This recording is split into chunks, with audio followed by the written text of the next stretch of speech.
B.Ed admission 2026-27 तर विद्यार्थी registration सुरू आहे आणि तुम्ही सुद्धा तुमचे रजिस्ट्रेशन केलेले आहे का आणि फॉर्म भरल्यानंतर तुम्ही तुमचे जे डॉक्युमेंट्स आहे हे त्याबद्दलचे जे स्टेटस आहे हे तुम्ही चेक केलेले आहे का? कारण की ज्यांनी फॉर्म सबमिट केलेले आहे त्यांना आपले डॉक्युमेंट स्टेटस चेक करणं आहे, कारण जोपर्यंत तुमचा फॉर्म व्हेरीफाय होणार नाही तुम्ही B.Ed ॲडमिशन प्रोसेसमध्ये इलिजिबल राहणार नाही आहे. मी अजूनही सांगतो तुम्हाला. तर बघू शकता सध्याचा जर टाइम टेबल बघितला तर तुम्ही 16 तारखेपर्यंत फॉर्म भरू शकता. आता तुम्ही म्हणसाल की सर यामध्ये मुदतवाढ होणार का? याबद्दलची अपडेट आपण एक्झॅक्ट आता देऊ शकत नाही. जर मुदतवाढ झाली तर आपल्याला माहिती होऊन जाणार, तेव्हा तुम्हाला अपडेट देऊ. सध्या रजिस्ट्रेशन 41,000 हे विद्यार्थ्यांनी नोंदणी केलेली आहे. यामधून 25,171 विद्यार्थ्यांचे जे फॉर्म आहे लॉक केलेले आहे आणि त्यामधून फक्त डॉक्युमेंट्स व्हेरिफिकेशन किती विद्यार्थ्यांचे झालेले आहे? 10,510 विद्यार्थ्यांचे डॉक्युमेंट्स व्हेरीफाय झालेले आहे. म्हणजे लॉकमधून अजूनही 15,000 विद्यार्थी हे डॉक्युमेंट्स व्हेरिफिकेशन व्हायचे बाकी आहे ऑनलाईनमध्ये. क्लिअर? आणि तुम्ही सुद्धा तुमचे डॉक्युमेंट्स ऑनलाईनमध्ये व्हेरीफाय झालेले आहे किंवा नाही हे कुठे चेक करायचं, कसे चेक करायचं या संदर्भात संपूर्ण माहिती आपण या व्हिडिओमध्ये बघणार आहे. तर तुमचे जर फॉर्म भरायचे बाकी असेल तर स्टेप बाय स्टेप व्हिडिओ या व्हिडिओला लिंक करून दिलेला आहे आणि त्या प्रकारे आपले जे रजिस्ट्रेशन आहे हे कंप्लीट करून घ्या. आणि त्यानंतर तुम्ही आता तुमचा फॉर्म जर फायनल सबमिट केलेला असेल तर तुम्ही सर्वात प्रथम लॉग इन करून घ्यायचं आहे तुम्हाला कॅन्डिडेट लॉग इनमध्ये. तर तुमच्याकडे ID आणि पासवर्ड आहे, त्या प्रकारे तुम्ही लॉग इन करून घ्या. लॉग इन केल्यानंतर बघू शकता अशा प्रकारे तुमचे जे संपूर्ण प्रोफाईल आहे तुम्हाला दिसून पडेल. ठीक आहे. आता यामध्ये बघा तुमची इथे संपूर्ण माहिती दिसत आहे तुम्हाला. त्यानंतर तुम्ही जो फॉर्म भरलेला आहे हा कन्फर्म आहे, तुम्ही लॉक केलेला आहे.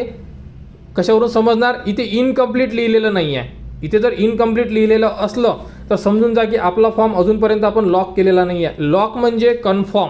क्लिअर? पहिला पॉईंट इथे तुम्हाला क्लिअर करून दिलेला आहे. आणि त्यानंतर बघू शकता तुमचे जे डॉक्युमेंट्स आहे हे तुम्ही सबमिट केलेले आहे, म्हणजे फॉर्म सबमिट केला. डॉक्युमेंट्स व्हेरिफिकेशनचा स्टेटस काय आहे? Not verified.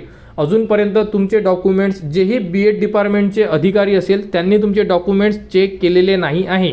जेव्हा ते डॉक्युमेंट चेक करतील तेव्हा तुम्हाला हे नॉट निघून जाणार आणि तुम्हाला इथे व्हेरीफाईड अशा प्रकारे ज्या दिवशी दिसेल त्या दिवशी समजून जा की आपला फॉर्म ओके आहे, आपले डॉक्युमेंट्ससुद्धा चेक झालेले आहे. क्लिअर? आणि त्यामध्ये अजून एक पॉईंट आहे, इथे जर तुम्हाला पार्शियली व्हेरीफाईड असेल, ठीक आहे, पार्शियली व्हेरीफाईड जर असेल तर म्हणजे तुमच्या कोणत्या तरी डॉक्युमेंट्समध्ये एरर आहे. जसं की तुम्ही रिसिप्ट टाकलेली असेल व्हॅलिडिटीची किंवा मग नॉन क्रिमिलेअरची किंवा एखादं डॉक्युमेंट मिसमॅच असेल तुमचं, तेव्हा तुमचा फॉर्म तात्पुरता व्हेरीफाय करून देण्यात येतात. त्यांना पार्शियली व्हेरीफाईड म्हटलं जाते. क्लिअर? परंतु आपल्याला नेमकं पाहिजे काय? व्हेरीफाईड पाहिजे आपल्याला. ठीक आहे. तर आपले स्टेटस चेक करा. अडचण असेल तुम्ही कमेंट्स करू शकता आणि त्यानंतर तुम्हाला आता वेळोवेळी अपडेट देणे सुरूच राहणार आहे, कारण आपण फॉर्म भरण्याचा व्हिडिओ दिलेला होता. तो व्हिडिओ बघून तुम्ही तुमचे फॉर्म भरा जर बाकी राहिलेले असेल तर.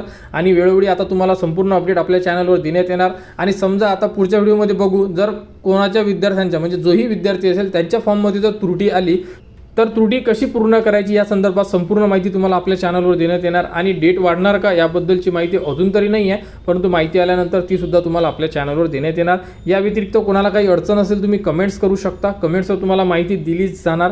त्यानंतर 16 तारखेपर्यंत तुम्ही फॉर्म भरू शकता. 16 तारीख ही लास्ट डेट आहे. यामध्ये जर डेट वाढली तर मी माहिती देईल तुम्हाला, परंतु एक्झॅक्ट आता सांगता येणार नाही. क्लिअर?